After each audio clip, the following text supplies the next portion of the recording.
31 डिसेंबर 1 जानेवारीची मध्यरात्र. संपूर्ण जग नवीन वर्षाच्या तयारीसाठी सज्ज होतं, गात होतं, नाचत होतं. पुणं मात्र भ्यायलेलं. इथे जल्लोष नव्हता तर दहशत होती. इथे आनंद नव्हता तर मृत्यूची चाहूल होती. याचं कारण होतं एक क्रूर खेळ. 1 नोव्हेंबर रोजी झालेला जोशी कुटुंबाचा मृत्यू, 1 डिसेंबर रोजी झालेला अभ्यंकर कुटुंबाचा मृत्यू आणि ह्या तारखांच्या खेळात अडकलेलं पुणं. पुण्याच्या काळजाचा ठोका तेव्हा चुकलेला होता. त्या रात्री पुण्याच्या रस्त्यांवर पोलीस होते, CRPFचे जवान होते, घरांना कड्या कुलप होती, दिवे बंद होते, पण पुणेकरांच्या डोळ्याला मात्र झोप नव्हती. झोपायचं धाडसच कुणाला नव्हतं. आणि ह्याचं कारण होतं पुण्याच्या रस्त्यावर मोकाट असलेली जक्कल गँग. ही त्या गँगची गोष्ट आहे. ही जोशी अभ्यंकर मर्डर केसची गोष्ट आहे.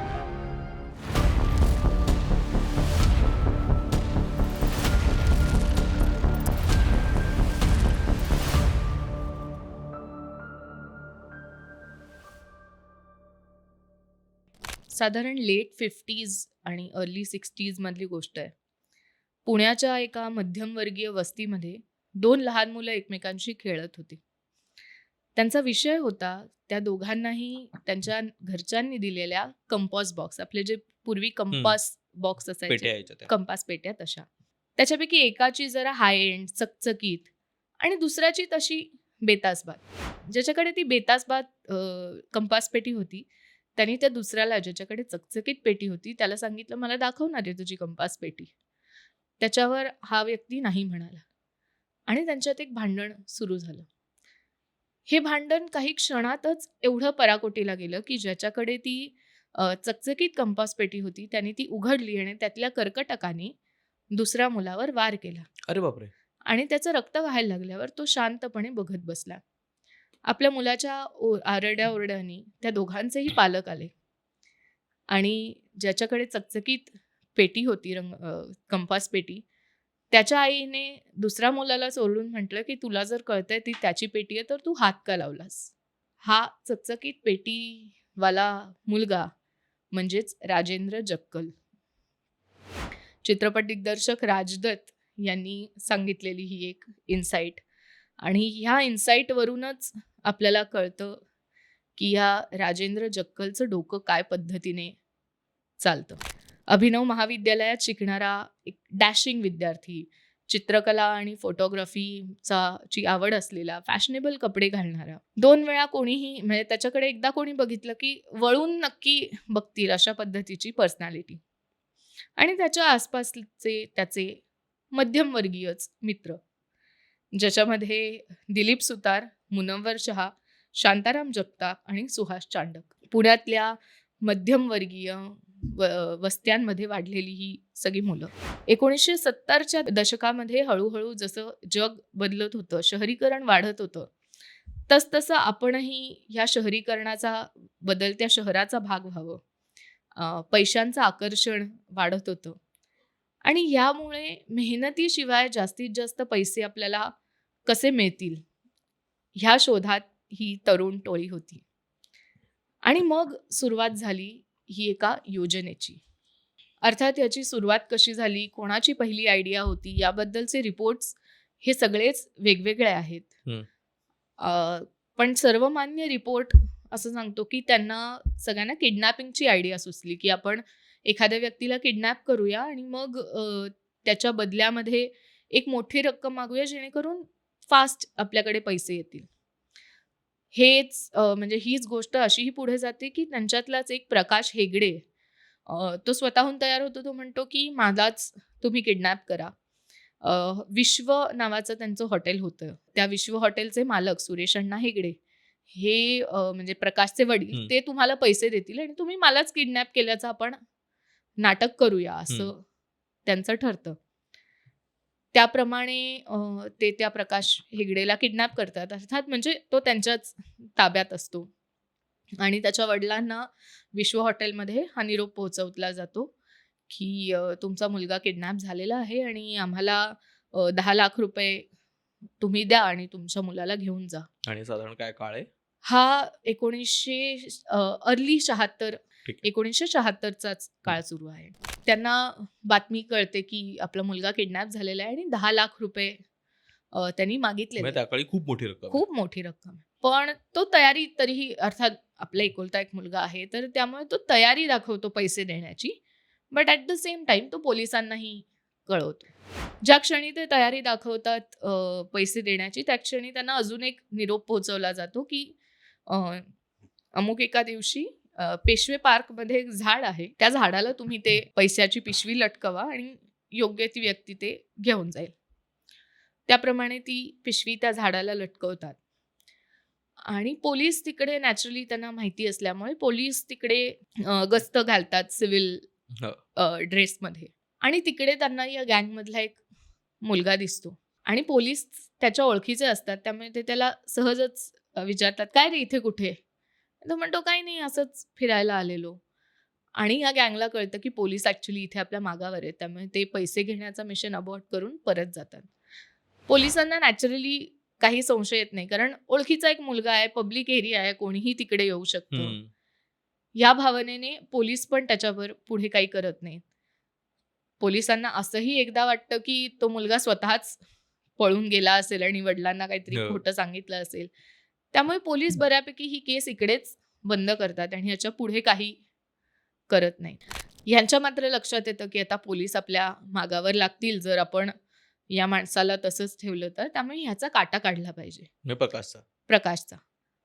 त्यामुळे ही जी 4 लोकं आहेत, जक्कल, सुतार, मुनव्वर शहा आणि तेव्हा सुहास चांडक पण त्यांच्याबरोबर होता आणि शांताराम जगताप.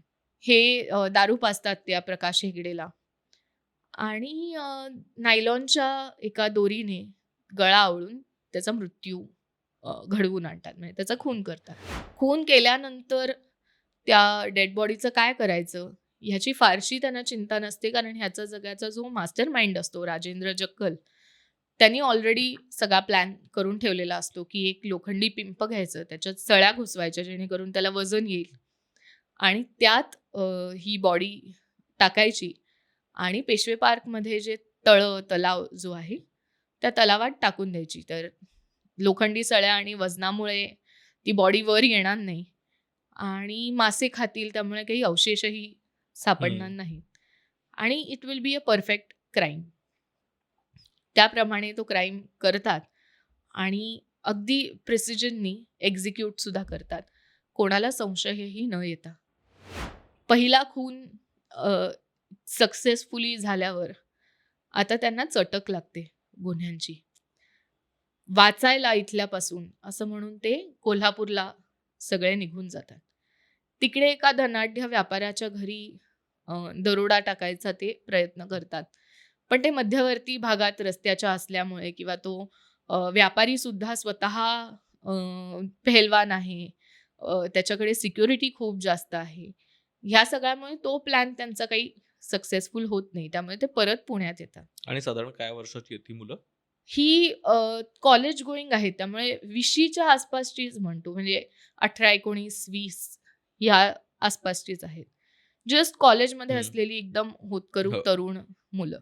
जेव्हा कोल्हापूरचा त्यांचा प्लॅन सो कॉल्ड फसतो, तेव्हा त्यांना असं वाटतं, की आता जे काही करायचं ते व्यवस्थित आपण प्लॅन करूनच केलं पाहिजे. असं म्हणून ते पुण्यामधल्या वेगवेगळ्या एरियाजची रेकी करायला सुरुवात करतात. आणि त्यांना एक आयडियल घर सापडतं पुण्याच्या विजयनगर एरियामध्ये. 31 ऑक्टोबर 1976ला रात्री आई, वडील, मुलगा असे त्रिकोणी कुटुंब असलेल्या एका घरी जोशी ज्यांचं नाव असतं, त्यांच्या घरात हे शिरतात. आई-वडिलांच्या आधी ते गेल्या-गेल्या त्यांना ओव्हरपॉवर करून त्यांचे हात-पाय नायलॉनच्या दोरीने बांधतात. त्यांच्या तोंडामध्ये बोळा खुपसतात. तेवढ्यात दाराची बेल वाजते. त्यांना कळतं त्यांचा मुलगा जो आहे आनंद जोशी, तो आलेला आहे. त्याला कसं तरी घरात घेऊन त्याच्याही तोंडात बोळा खुपसून त्याचेही हातपाय बांधले जातात आणि त्याच्यासमोर त्याच्या आई-वडिलांचा नायलॉनच्या दोरीने गळा आवळून खून बापरे! केला जातो. हा खून होतोय ना होतोय तेवढ्यात त्याला सांगतात, की तुझे सगळे कपडे काढ. त्याचे सगळे कपडे काढले जातात आणि त्याला विचारलं जातं, की तुझ्या घरात कुठे-कुठे पैसे आहेत, ते आम्हाला सांग. आणि पैसे त्यांनी ज्या ज्या प्रकारे सांगितलेलं आहे, कारण तोही मुलगा घाबरलेला असतो. त्यांनी सांगितलेल्या ठिकाणून पैसे घेऊन मग त्या मुलालाही तशाच अवस्थेमध्ये, नग्न अवस्थेमध्ये त्या मुलाचाही खून करतात. पोलिसांना आपला माग लागू नये म्हणून एक उग्र वासाचं अत्तर त्या खोलीभर ते पसरवतात आणि तिकडनं पळ ठोकतात. दुसऱ्या दिवशी ही बातमी पसरते की असा भर वस्तीमध्ये खून झालेला आहे, ती अख्खा कुटुंबाचा खून झालेला आहे, चोरी झालेली आहे.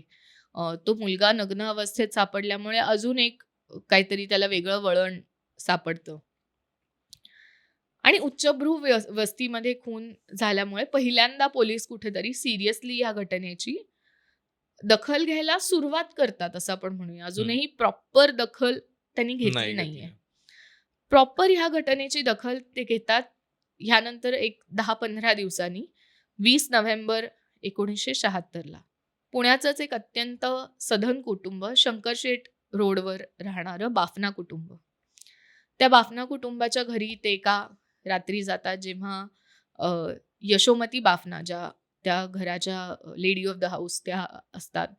त्यांचा एक नातेवाईक राजू असतो आणि त्यांच्या घरी काम करणारा त्यांचा एक केअरटेकर असा असतो.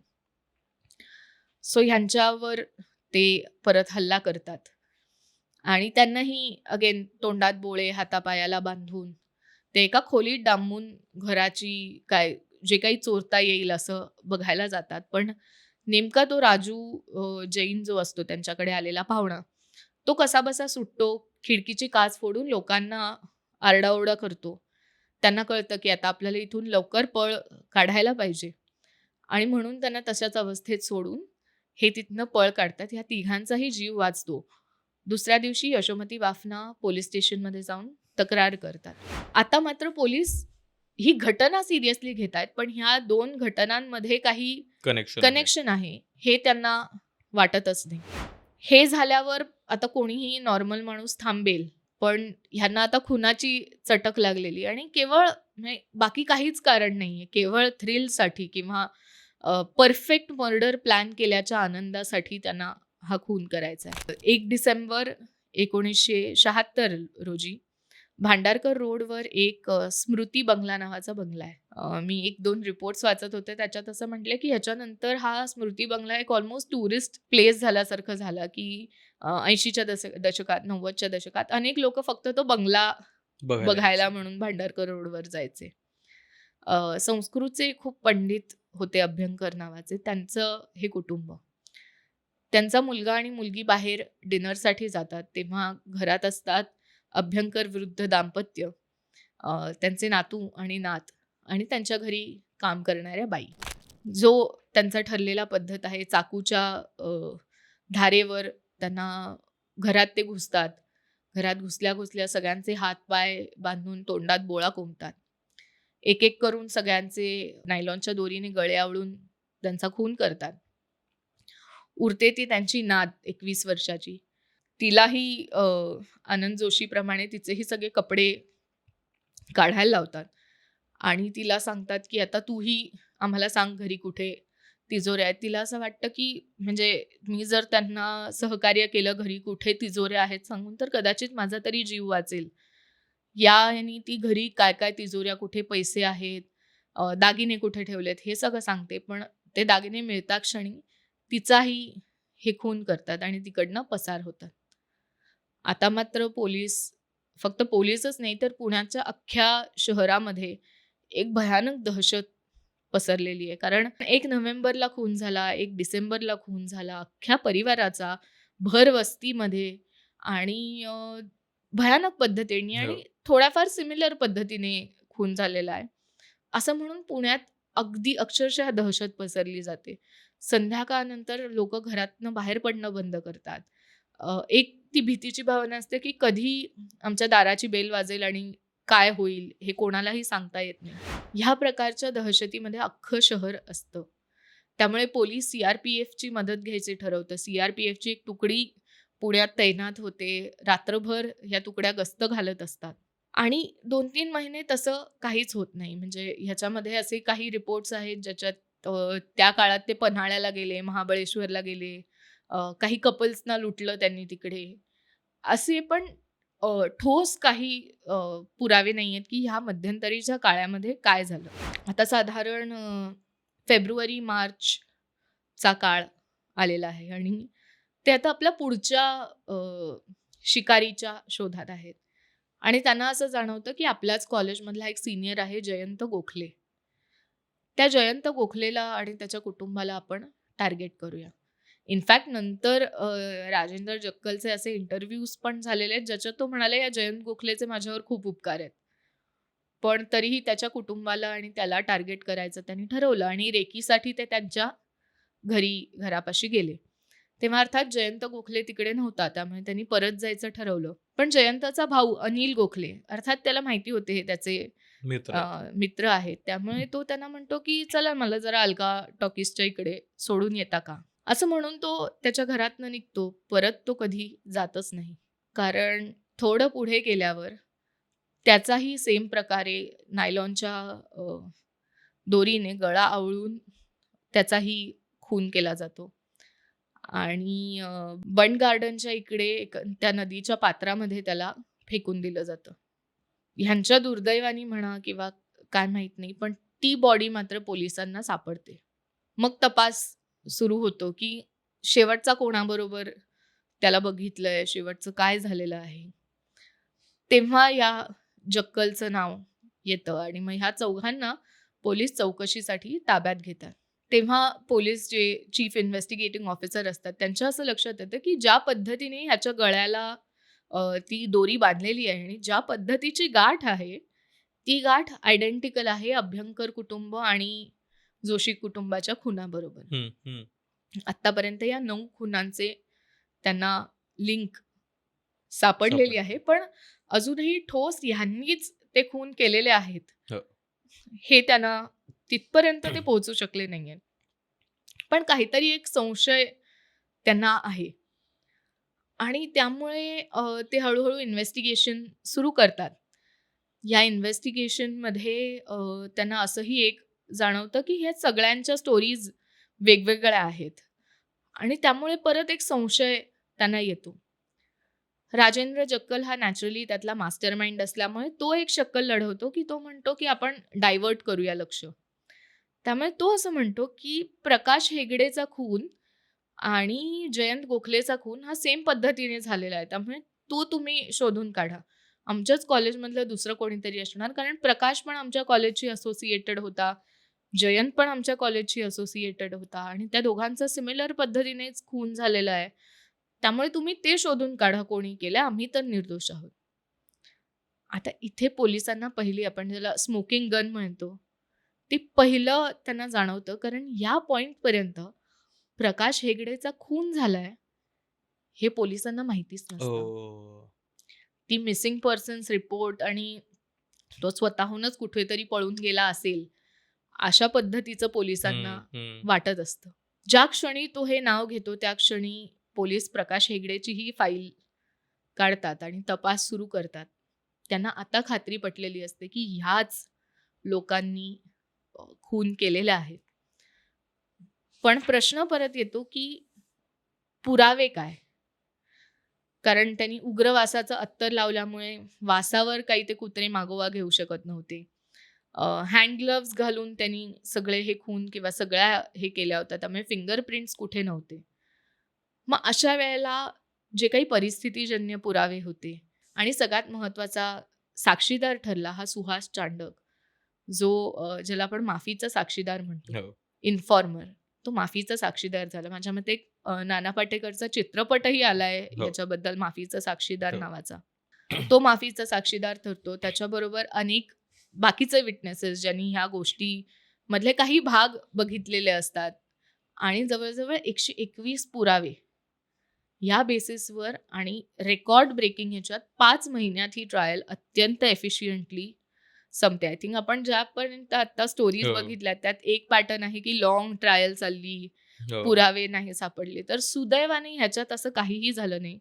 अत्यंत एफिशियंटली 5 महिन्यामध्ये ही पूर्ण ट्रायल संपवली गेली. जरी त्यांनी पुण्याचे एक प्रथितयश क्रिमिनल वकील केले, तरी सरकारनेही सरकारी वकिलांनी जोर लावला आणि 5 महिन्यात म्हणजेच 28 सप्टेंबरला पुणे सेशन्स कोर्टनी ह्या चौघांनाही फाशीची शिक्षा दिली. ती नंतर हायकोर्टनी कन्फर्म केली, सुप्रीम कोर्टने कन्फर्म केली. त्याच्यावर त्यांनी राष्ट्रपतींकडे दयेचा अर्ज केला, तोही फेटाळला गेला आणि परत त्यांनी एक रिव्ह्यू पिटिशन केली. आता हे सगळं इतक्या पटापट निकालात निघण्याचं कारण म्हणजे पुणेकरांनी एकत्र येऊन जवळजवळ तेव्हाचे प्रथितयश, नोन, इन्फ्लुएन्शियल अशा 1000 पुणेकरांनी एक पत्र लिहिलं की हे स्पीडी ट्रायल झाली पाहिजे आणि प्रत्येक स्टेपला हा पाठपुरावा हे पुणेकरांचा जो एक समूह होता एकत्र, ज्याला आपण पब्लिक ॲक्शन, समाजाने एकत्र घेऊन येऊन घेतलेली ॲक्शन, ह्यामुळे इतका स्मूथ त्याचा पाठपुरावा केला गेला. ज्या क्षणी असं कळलं की आता फाशीची शिक्षा होणारच, त्या क्षणी त्यांनी अजून एक अपील केलं की आम्हाला फाशी झाल्यावर देहदान करायचं आहे. आता हे परत एक डिलेइंग टॅक्टिक असल्याचं त्यांना कळलं. त्यामुळे परत ह्यांनी एक अर्ज असा दाखल केला, हे डिलेइंग टॅक्टिक आहे. त्यामुळे तो अर्ज फेटाळला गेला. त्यानंतर अजून एक त्यांनी अर्ज असा केला. आता ह्यातली आयरनी तू बघ, ज्यांनी स्वतः नायलॉनच्या दोरीने गळा हो. घोटून, गळा दावळून खून केले. त्यांनी असा अर्ज केला की फाशी ही खूप क्लेशदायक आहे, दुखणारी आहे. त्यामुळे कमीत कमी त्रास व्हावा. त्यामुळे ह्युमेन अशी इलेक्ट्रिक चेअरनी तुम्ही आम्हाला मृत्यूदंड द्यावात. आता इलेक्ट्रिक चेअर ही भारतामध्ये फारशी वापरली जात नाही. त्यामुळे जर आणि हे तो काळही वेगळा होता. तो काळही वेगळा होता आणि त्यामुळे जर हे एक्झिक्यूट करायचं तर परत खूप वर्षाचा काळ गेला असता. त्यामुळे परत हा जो पुणेकरांचा ग्रुप होता, समुदाय होता, त्यांनी देशातल्या वेगवेगळ्या प्रथितयश डॉक्टरांना कॉन्टॅक्ट केले. त्यांच्याकडनं मेडिकल ओपिनियन घेतली की कसं फाशी हाच सगळ्यात ह्युमेन आणि कमी क्लेशदायक मार्ग आहे आणि कशी फाशीची शिक्षा दिली गेली पाहिजे आणि ती योग्य आहे. ह्या प्रकारच्या पिटिशन्स केल्या गेल्या आणि शेवटी 27 नोव्हेंबर 1983 मध्ये ह्या चारही जणांना एकत्र फाशी देण्यात आली. आणि आजपर्यंत ह्या केसबद्दल खूप ठिकाणी बोललं गेलंय, हो. लिहिलं गेलंय. पण माझ्या मते गुन्हेगार कोणमध्ये याबद्दल बोललं जाणं खूपच महत्वाचं होतं. म्हणजे पुण्यात राहणाऱ्या जवळपास सगळ्या लोकांना जोशी अभ्यंकर केसबद्दल माहीत असेल असं मी अज्युम करतो. हो. कारण मला माझ्या आईने, आजीने या गोष्टी सांगितल्यात की कसं त्यावेळेसचं वातावरण होतं. लोक संध्याकाळी 6 नंतर बाहेर नाही पडायचे. लोकांना इतकी भीती वाटायची की घरातनं आतनं कुलूप लावून लोक बसायची. कारण इतकं क्लेशदायक वातावरण आजूबाजूला होतं. त्याच्यामुळे खूपच भीतीचं वातावरण त्या काळात पुण्यात होतं आणि अख्ख्या पुण्याला हादरवून टाकणाऱ्या एक केसेसपैकी ही केस होती. मला माहीत नाही कुणी वाचलं असेल नाही तर त्यातला जो सगळ्यात तरुण मुनव्वर शहा, सगळ्यात जो आय थिंक 18-19 वर्षांचा त्यावेळेस होता, तो त्याने पोलिसांच्या कैदेत असताना पुस्तक लिहिलं, येस आय एम गिल्टी नावाचं. म्हणजे मला शाळेत असताना एका बाईंनी ते पुस्तक दिलं होतं आणि मी ते वाचलं होतं त्यावेळेस. आता अर्थात व्यवस्थित आठवत नाहीये, पण त्यातही तो या सगळ्याबद्दल विश्लेषण देतो आणि सगळं सांगतो. पण त्यातला जो सगळ्यात महत्वाचा मुद्दा आहे ज्याच्यावरती तू सुद्धा हायलाईट केलं, मला वाटतं तो खूप महत्वाचा आहे की लोकांनी ज्यावेळेस अशा आपल्या आजूबाजूला ज्यावेळेस गुन्हे होतात आणि त्यात ते इंटरेस्ट दाखवतात आणि कदाचित तो त्यावेळेसची ती गरजही होती. कारण संपूर्ण पुणे हल्लं होतं या पद्धतीचे सतत आणि साधारण मध्यमवर्गीय कुटुंबावरती हल्ले होत होते. त्याच्यामुळे सगळ्या फॅमिलीज डिस्टर्ब्ड होत्या. आपलं काय होणार आहे, आपल्या घरावरती असा हल्ला होईल का, अशी जी सतत भीती होती, त्या भीतीवर मात करण्यासाठी लोक एकत्र आली आणि त्यांनी खूप पाठपुरावा केला आणि त्याच्यामुळे कदाचित इतक्या फास्ट फॉरवर्ड या खटल्याचा निकाल लागू शकला. मला वाटतं ते या केसमध्ये समजून घेणं सुद्धा खूप महत्वाचं आहे. इनफॅक्ट आता अजून एक गोष्ट इथे मला नोट करावीशी वाटते की ही इतकी चर्चित केस आहे की याबद्दल अनेक म्हणजे कथा आहेत, अनेक गोष्टी अवेलेबल आहेत. त्यामुळे आत्ता मी रिसर्च करताना किमान 3 ते 4 व्हॅलिड सोर्सेसमधनं व्हेरीफाय झाल्याशिवाय कुठच्याही बातम्या म्हणजे कुठचीही गोष्ट मांडली नाहीये. कारण 1-2 थिअरीज अशा आहेत ज्या अगेन कुठे व्हेरीफाय झालेल्या नाही आहेत की त्यांनी जेव्हा त्या बंड गार्डनमध्ये बॉडी टाकली तेव्हा एका दारुड्याने त्यांना बघितलं आणि मग तो दारुडा पोलीस स्टेशनवर गेल्यावर पोलिसांनी त्या दारुड्यालाच पकडलं आणि मग हे कधीतरी गेल्यावर त्या दारुड्याने कोठडीमधनं ओरडून सांगितलं की नाही हेच आहेत. सो अशा बऱ्याच किस्से आहेत. मग अजून अर्बन लेजंड्स की तो जक्कल होता तो घोरपडीचं रक्त प्यायचा वगैरे. सो अशा अर्बन लेजंड्स खूप आहेत ह्याच्यामध्ये. सो त्या मुद्दाम ह्याच्यातनं या नरेशनमधनं बाजूला काढण्याचा प्रयत्न केलेला आहे. कारण गुन्हेगारी ही वास्तवाशी किंवा गुन्हेगार कोण आहे हे वास्तवाबद्दल जास्त आहे. आणि फॅक्च्युअल आहे. त्याच्या रक्तरंजित कल्पना किंवा तो जक्कल कसा दिसायचा ह्याच्याबद्दल अनेक हे केलं जातं की कशी व्हाईट पॅन्ट आणि गॉगल वगैरे घातली जायचे वगैरे. पण ते कुठेतरी बाजूला ठेवून प्रॅक्टिकली ह्या गोष्टीकडे बघणं. पण त्यातही ह्यात किती अनबिलिव्हेबल गोष्टी आहेत. राजदत्तनी जो किस्सा सांगितला त्याच्या आईबद्दल, आय थिंक हा गुन्हेगार समाजाने घडवलेलाच आहे नाही का. तरुणाईला जेव्हा आपण काय म्हणतात कुठच्याही मोटिवेशन शिवाय काही होप सोडतो, देऊ शकत नाही. काही होप देऊ शकत नाही. आय थिंक माझ्या मते हा 1976 हा इमर्जन्सीचा पण काळ आहे. त्यामुळे त्या सामाजिक कॉन्टेक्स्टमध्येही आपल्याला हा विचार करायला पाहिजे की तेव्हा ती तरुणाईची अँगस्ट कदाचित असेल. ऑफकोर्स त्यांनी खून जस्टिफाईड 100% नाही होत, पण माझ्या मते त्या सोशल कॉन्टेक्स्टमध्ये ह्या गोष्टी बघायला पाहिजे. म्हणजे ज्यावेळेस 18, 19, 20 वर्षांची मुलं ज्यांच्या समोर त्यांचं आयुष्य उभं ठाकलेलं असताना अशा काहीतरी वाटेला जातात. त्यामुळे आपण जे कायम सगळ्यात सोशल कॉन्व्हर्सेशन्समध्ये येतं की तरुणांवरती लक्ष द्यायला हवं आणि स्पेसिफिकली कॉलेजेस या काळामध्ये त्यांच्यावरती जास्त लक्ष असायला हवं. मला वाटतं हे इथे परत एकदा अधोरेखित होतं की जर तुम्ही त्यांना त्या योग्य वयात जर आयुष्यासाठीचा काही होप देऊ शकला नाहीत, काही दिशा देऊ शकला नाहीत, तर कदाचित त्यांची दिशा भटकण्याची शक्यता खूप जास्त या काळात घडते. त्याचंच एक खूप महत्त्वाचं उदाहरण आहे. आणि मला खूपच महत्त्वाचं वाटतं की कितीही सराईत गुन्हेगार असला आणि कितीही सराईत पद्धतीनं ते करत असले तरी अल्टिमेटली ते त्यांच्या योग्य निकालापर्यंत पोचतात. अशी त्या मानानं न्याय व्यवस्थेच्या बाजूनं आयडियल म्हणायला हवी अशी कदाचित केस म्हणायला हरकत नाही. दरवेळेला तेच वाटतं की आपण कदाचित बरेचदा अशा केसेस घेतो. कमेंट सेक्शन मध्ये लोक बोलतात की तुम्ही मुद्दाम निगेटिव्ह केसेस घेता का. तर आय थिंक हे त्यातल्या त्यात एक पॉझिटिव्ह आहे की ज्युडिशियरी, पोलीस यंत्रणा या ज्युडिशियल पर्स्पेक्टिव्हने पॉझिटिव्ह आहे. Yes of course. ज्युडिशियरीच्या बाजूने एक होप देणारी घटना आहे की इतक्या एफिशियंटली न्यायदान केलं गेलं, पोलिसांनी इतक्या एफिशियंटली त्यांचं काम केलं. अर्थात पोलिसांच्या बाजूनेही लॅप्सेस आहेत. जर तुम्ही अंडर कव्हर आहात तर तुम्ही कसं तुमचं कव्हर मोडून एखाद्या व्यक्तीला ओळख दाखवतायत. कदाचित मग बाकीचे हे सगळे खून टळले असते का, असेही प्रश्न आहेत. कदाचित पहिल्या याचं नीट उलगडा झाला असता किंवा लगेच त्यांना ते पॅटर्न्स आधीच कळले असते तर कदाचित अजून काही तरी जीव वाचले असते. हे सगळे प्रश्न नक्कीच आहेत, पण माझ्या मते विचार करायला लागणारी ही केस आहे. अर्थात. सो येस, ही केस तुम्हाला कशी वाटली हे आम्हाला नक्की सांगा. अजून कुठच्या केसेस बद्दल बोलू हेही आम्हाला सांगा. आणि इंटरनॅशनल केसेस बद्दल तुम्हाला जाणून घ्यायला आवडेल का? भारताबाहेर घडलेल्या ज्या थोड्या फेमस आहेत अशा केसेस बद्दल जाणून घ्यायला पण तुम्हाला आवडेल का हे आम्हाला नक्की सांगा. नागरिक शास्त्राला अजूनही सबस्क्राईब केलं नसेल तर नक्की सबस्क्राईब करा आणि कमेंट सेक्शनमध्ये सांगा. हा व्हिडिओ शेअर करा. थँक्यू.